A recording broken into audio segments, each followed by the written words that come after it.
As the Eagles visit the Giants, Saquon Barkley's return. Philly coming off a 20-16 win over the Browns in a game that ended with a bizarre interaction between Nick Sirianni and Eagles fans. Again, this coming after they had just won the game.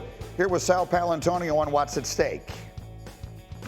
From the Eagles' perspective, this is the dictionary definition of a must-win game. You're going to MetLife Stadium. You were dump trucked by the Giants the last time you were there on January 7th. Saquon Barkley is making his return. They got to show us that they're functioning operationally on offense and defense 2 games in a row and that they can win them. That was Sal Pal with us yesterday here from his kitchen on Get Up. So he just used the words must-win game and outlined the reasons why. Are we buying it? Yeah, I think for their psyche, because this is a game they should win. The Giants are outmanned. Nick Sirianni's 5-2 against the Giants as Eagles head coach. They don't have their left tackle, the Giants. Their defensive front is their strength, but 2 of their best players, Dexter Lawrence and Brian Burns, have not practiced this week. Eagles should kill the Giants, and I think they know that. If they don't, then I think we're going to have some questions. Well, you talk about this is Saquon's revenge as well, but also I think Philadelphia is kind of being scrutinized a little bit too much. I mean, they lost a game when they didn't have their 2 top receivers. Yep. They were depleted on defense as well. This is a team that opened up against Green Bay, who we expect to be in the tournament, and they beat them healthy. So I think, listen, Sirianni just has to make sure that he doesn't embarrass the organization, because right now he's not the head, he's not the offensive coordinator, he's not the defensive coordinator. His job is just to be the CEO, and he's doing a horrible job. Like, if we saw a player doing that to anybody in the crowd, we would reprimand them and say act like a professional. But they need the head coach to act like a professional, because the optics. He's not really running the team. The head coach is just supposed to be there to delegate, not to really make any decisions. Let me actually put that back on your lap. You were a player leader. You were a captain. You were all that stuff. Yeah. If you saw your coach, I mean, Rex could be a little crazy sometimes, but that felt a little different. Yeah, that's embarrassing. That's it felt different. Yeah, he's embarrassing. It's embarrassing, right? You're like, come on, man, be a professional, right? You're embarrassing me. We all are put underneath this umbrella. I was here when they put us all on the back and said we were a clown show and stuff like that. One thing I don't want to ever be questioned is my professionalism. You can say I'm a bad player, but look, they're sitting there and they all got to wear that. Right, and listen, he's in trouble because if they don't have a great season, he already doesn't have a great relationship with the quarterback. The quarterback is there for a long time, right? They changed everything out. So if this goes south, it's going to be because of the culture that he set. Mike T, I think there was sort of a feeling, and we've gotten it all week here, like stuff is just really not good. To the point that Bart just made. They're 3-2. They're 2 losses. One of them, they had nobody. The other one, Saquon drops a ball that's in his hands. Otherwise, they win it. So is the sky falling in No, not at all. This is not a must-win. How many owners would say, boy, I'd like to be in the Super Bowl 2 years ago, go to the playoffs last year? Look, they're 1 game out of first place in a 2-team division. I don't think they're worried about Dallas and the Giants long term. So, look, does Nick Sirianni have to do some things differently? Yeah. Absolutely. We used to call it the Rex Ryan tax. 15% of the time, Rex was going to say something that we have to roll our eyes and clean up or get him an emergency venti mocha frappuccino, but whatever we had to do. But they have a lot of really good players. This is a team that should win the division or Washington. Now, in terms of this game, Jordan Mailata, as much as Andrew Thomas is out for the Giants, Jordan Mailata is going to be out for the Eagles. He's a great left tackle. Yeah. If Brian Burns plays, if Dexter Lawrence plays, this may not be a cakewalk, but this team, they need to be a little bit more patient in terms of trying to run Sirianni out of town. Cowboys are on a bye this week. That doesn't mean the team is short for headlines. Yesterday, their legendary quarterback, Troy Aikman, was asked about Jerry Jones on a variety of different topics. One of the things was about him waiting till the very end of the offseason to sign Dak Prescott to an extension. Listen. To sign him right on the eve of the opener, it doesn't seem to make a lot of sense as far as what that might have been able to do then to free up some cap space and make some moves. I think all of that's coming back, and it's coming back on Jerry because he expected to have a really good year, and we're far from over. I'm not suggesting that it's over, but I think maybe there was an overestimate of some of these younger players of what they might be able to do. The concerns coming into the season are the same concerns we're having right now after 6 games. It was just part of a fascinating interview that Troy gave. He was very direct and critical of some players, but that we thought that was one of the more interesting parts. The big fella, Chris Canty, is good enough to come over from Unsportsmanlike on ESPN Radio for a few minutes. So as you look at this Cowboys team right now, Troy makes the point. I mean, they're 3-3. A lot of the conversation this week has sounded like we're talking about a team that is 1-5 and hopelessly out of it. In your view, are they out of it? Yeah, they're out of it. And I said that a few weeks ago, G. This Cowboys team is not going to be able to realize the goal that Jerry Jones has, which is to try to compete to win a Super Bowl. They're not going to get anywhere close to that. And there's no solve that's on the horizon for it, because if you listen to not only what Troy Aikman had to say, but what Dak Prescott had to say, and what Jordan Lewis, their cornerback, has been saying all season, the preparation and the effort, not only on game day, but throughout the week in practice, is lacking. And this team has a cultural issue. That's not a light switch that can be flipped on and off. And that's why I'm so worried about what happens with the Dallas Cowboys moving forward. And then you look at their upcoming schedule at San Francisco, at Atlanta, the Philadelphia Eagles, the Washington Commanders. Good luck, God bless, and good night. Oh, I forgot.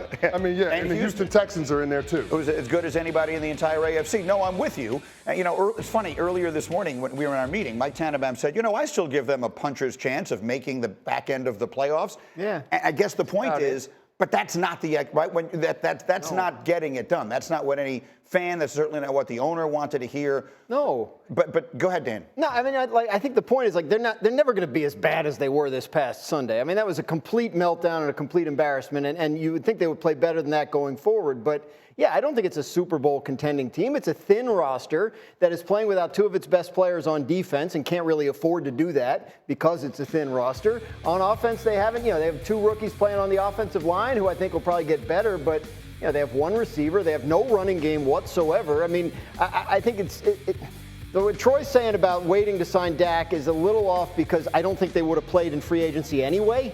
But the broader point he's making about how they thought they were going to get bigger contributions from young guys that were already on the roster, and it's not happening. I think that's what's critical to understand about this team. They have not performed to the level that they thought they would in terms of those guys. And as far as that's concerned, you had an entirely other thought this morning about where the quarterback factors into all of this. Yeah, because in my opinion, this is going to be an interesting case study when Dak Prescott's contract is over, career is over with, right? Because he's probably going to retire as the highest paid quarterback in history. Before that, used to belong to Eli Manning, then Kirk Cousins took that over.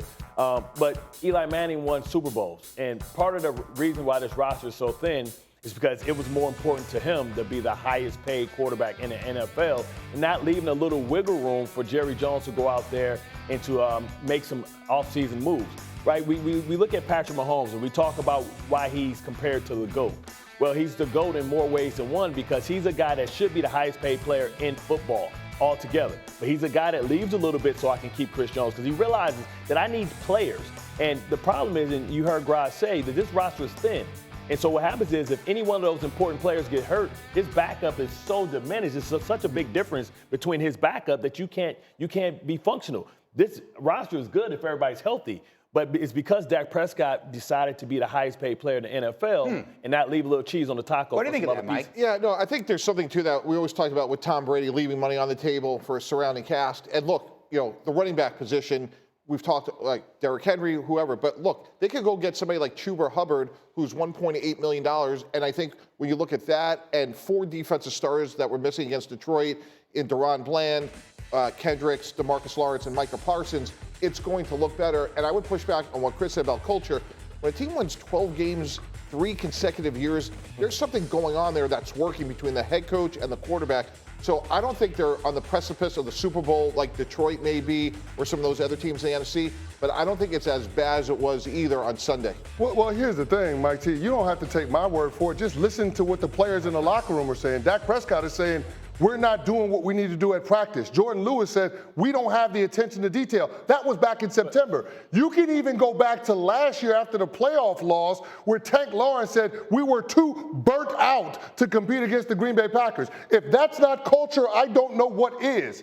And again, Troy Aikman, who's done a lot of high-level winning in the NFL, acknowledged that that is an issue as well. So again, we come back to this issue around the Dallas Cowboys not having an understanding of what it takes in order to compete at a championship level. Could there be something, and now I'm just sort of postulating, that when the coach is not as empowered as the coach is in some other places, perhaps that leads to this. And Dan, look, there's not too many coaches on the last year of their contract anywhere in the NFL. And you do wonder what effect that has, really staff-wide. Like, not to cast aspersions, but like people are human, right? So like, if you're not sure, oh, hey, this season might go south. And then what happens to all of us? Do I need to be thinking about, what my job is going to be next year and where? So you do wonder about that when you talk about the quarterback and the coach being aligned. The quarterback got his contract, and the coach is still waiting for one. So, yeah, you do wonder. Look, it's a fragile situation with the Cowboys. We saw the schedule, right? We know what their record is. We know how bad they look. This is a critical bye week. They have to come back strong. Well, one thing, though, I'd say, though, like, if we were running the Dallas Cowboys, like, we have the hard stuff. We have a quarterback. We have an elite pass rusher. We should have like one of the best receivers. Yeah. So to me, like, the cupboard isn't bare. It hasn't been perfect. I'm not trying to overstate what they do have. What I'm saying is, like, you don't go from 12 games to just, as bad as that looked on Sunday. Like, they're not one of the worst teams in the NFL. Oh, wait a minute. I don't know. I disagree with that. This roster is not as good as everybody is purporting it to be. Stop the run. Those are fundamental to being successful in the National Football League. Jerry Jones should have absolutely done more with this team. And with the whole contract bit about Dak Prescott, Jerry could have signed Dak and CeeDee Lamb to the exact same contracts that they have. But if he had done it 4 months earlier, based on the structure that he could have had, you're talking about them being able to free up $15 to $20 million more in cap space. But that point can't be understated when it comes to overall roster construction. But Chris, like, Dak was waiting on other guys to get paid so he can become the highest paid player in the NFL. So that's important too. And the attitude reflects leadership. And you talk about the head coach not being empowered. Well, the quarterback is empowered. So I don't want to hear, that's real rich for me to hear Dak Prescott say we're not practicing hard. Because the leaders that I've been around, they would have started practice over. Right? Yeah. At some point, he has to take accountability. We all heard the stories about Peyton Manning. If stuff doesn't look right, guys aren't doing it. They start to practice over. Like Dak Prescott, that's the next step in you being a leader, an elite leader in this league, is that when you see things go wrong, you don't watch the ship go down. You step in and you turn the tide. I would also argue, Mike, their season has been worse than it looks. Because if you look at their wins, they beat Cleveland, who looks just terrible now. They beat the Giants on a Thursday night. That's not a particularly good. But their losses have been hideous. That is true. Right? I mean, they have got the New Orleans. You were there. I was there. New Orleans and they haven't been seen since. Remember when the Saints since then have been the worst team in the league. Greeny, here's what I'm saying though. Like, I get it. Their roster isn't perfect. No one's is. Right. They could go get a couple offensive linemen. They could go get a big run-stopping defensive tackle. When? Right, you just go to the offensive lineman store? Trading offensive linemen. I understand that. No, it's not going to be perfect this year. But what I'm saying is this is not a massive reset. Right. This is a team that's won 36 games over the last 3 years. They have to make some changes.